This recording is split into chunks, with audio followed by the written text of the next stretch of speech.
Hey, I can't explain why I always film this. No, I kind of can. I think I did in my last video. Why I always film while driving. It's because I have so much free time when driving. It's like all the free time you have in the shower, and that's why you have shower thoughts. So I've been going through a really tough time recently, and I wanted to talk about that because I really haven't wanted to talk about that. I haven't wanted to do anything. I've been really, really depressed. And for me, depressed episodes don't come out of nowhere. This has been linked to something, and it's been linked to my relationship. And in my first video that kind of got popular on this channel, where I was talking about antidepressants and feeling better on them and taking a higher dose, one of the things that I mentioned is that I might not be able to fully attribute how well I was feeling to the antidepressants because I had also just gotten in a new relationship, and that was making me feel amazing because I had literally never been in a relationship. And that relationship was one where we were where I had been extremely lonely for years, and it was only getting worse. But at that point, it was seemingly fixed. That's why I think I felt so amazing, is like we were talking so much that none of that loneliness remained. I had someone to talk to all the time, and literally out of nowhere, that went away. And for her, from her perspective, she's going through a tough period herself. Now, she's got different mental disorders than I do. She's got a mood disorder specifically that she attributes this change in personality to, and specifically change in behavior to. And for her, her mood is making her really kind of apathetic and uninterested in other people. And she says she's just not talking to anybody, and she just doesn't care to talk to anybody, any of her other friends, anybody really. And this has been going on for months, where we don't talk on the phone, we don't hang out at all, pretty much. Maybe once a month, once a week, if at all.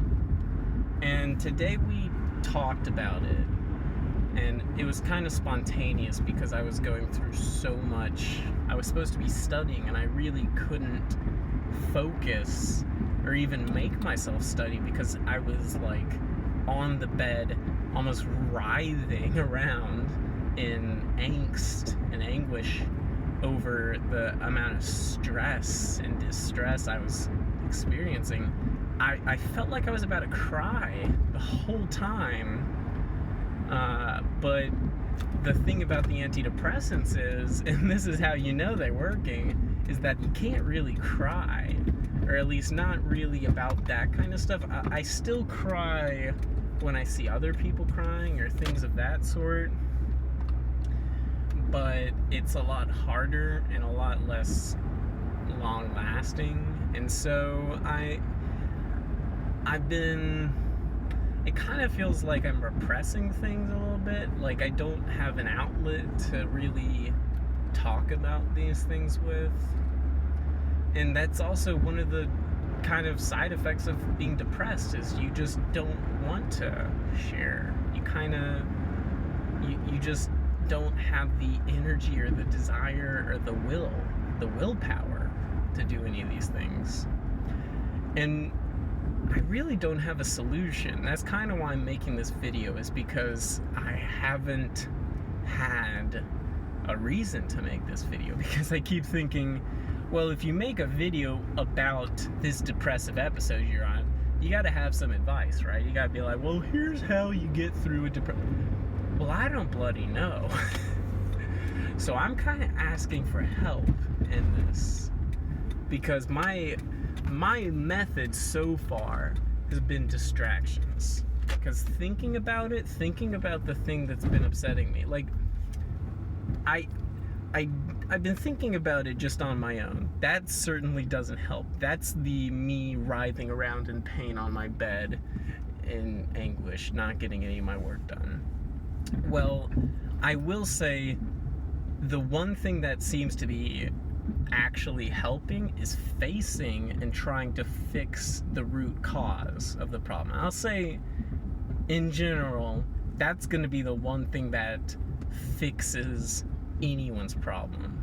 Literally ABA, basic psychology. That's what they'll tell you. You can't fix a problem behavior unless you identify the problem behavior and replace it.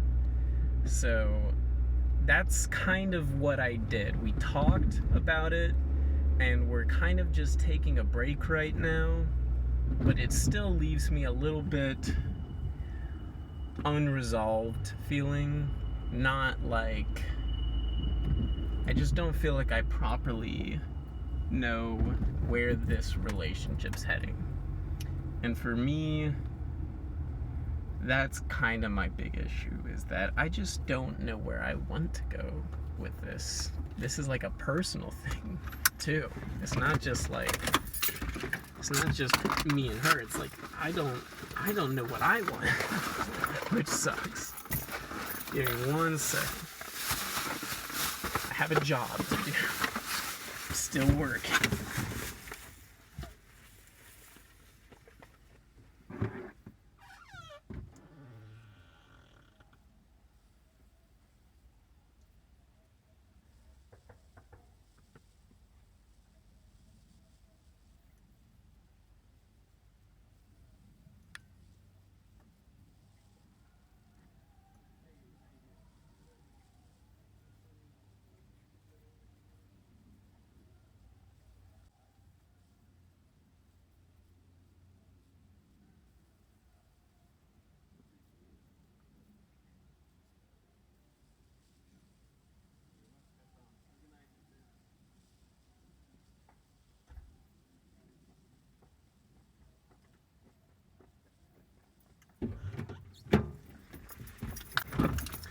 But yeah, I will say, the second I got off the phone with Stella and actually started like feeling as if I had handled the issue to the best of my ability at the time, because I couldn't do any studying. I couldn't do anything. That's the thing. I was literally, here's how bad the problem was. I'm in a messy room, so I could clean my room. I'm surrounded by homework and things to do, so I really need to be studying. That's the main thing. But I also, I just have like an incomprehensible amount of things that I should be doing, and the only thing that I can even force myself to do, now that's the important part, force myself to do, is play video games. And I couldn't even motivate myself to do that. That's why I mentioned writhing in bed, because playing video games wasn't even enjoyable. Now that's a common symptom of depression. In major depressive episodes, you won't even find pleasure from things you normally find pleasurable. And that's what I was experiencing, is like these things that I was enjoying like yesterday, 2 days ago, I cannot enjoy. Like, there is this fun ability that I have to go from a bad mood to a good mood in like a second, whereas it seems as if Stella's issue is that she stays in a bad mood for weeks, months at a time. And I really don't know how I mesh with that, because that I seem to have a more, and this is weird because it seems almost how she described her mood disorder, where she's like, well, I go from good to bad in a second, and when it's bad, it's really bad. And I'm like, well, that sounds like what I have. It sounds like what I have is I go from good to bad in a second. When it's bad, it's really, really bad. But for her, it just seems like she gets pissed off really easily. She's very picky. She's very it's hard to describe. It's like she's uptight. She's very easy to annoy. And so throughout the day, it's like she's got a short fuse, and it only gets shorter throughout the day because more people will burn off more of that fuse. Like, she starts off with a short fuse, and people will slowly start burning it off until there's like none left, and every little thing will blow her up until you can't be around her without saying something that's gonna make her just an asshole. And so it's a strange disorder, but I mean, it's hard to like judge.